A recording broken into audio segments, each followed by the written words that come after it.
बिहारमध्ये सध्या विधानसभा निवडणुकीचे वारे वाहू लागले, त्यामुळे विविध पक्षांकडून निवडणुकीची जोरदार तयारी सुरू झाली आहे। अशातच बिहारच्या राजकीय वर्तुळातून मोठी बातमी समोर आली आहे। बिहारमध्ये सिंगम म्हणून प्रसिद्ध असलेले आणि भारतीय पोलीस सेवेतून निवृत्त झालेले शिवदीप लांडे यांनी राजकारणात एंट्री केली आहे।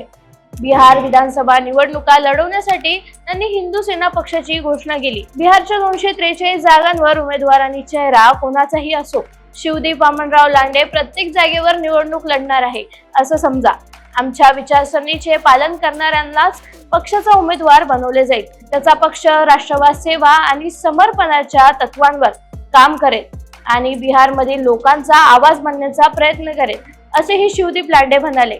2025च्या बिहार विधानसभा निवडणुकीच्या आधी ही घोषणा करण्यात आली आहे, त्यामुळे बिहारमधील राजकीय वर्तुळात खळबळ उडाली आहे। शिवदीप लांडे हे मूळचे महाराष्ट्र राज्यातील असून ते बिहार कॅडरचे IPS अधिकारी होते। BRS घेतल्यानंतरही त्यांनी बिहार सोडणार नसल्याचं जाहीर केलं होतं।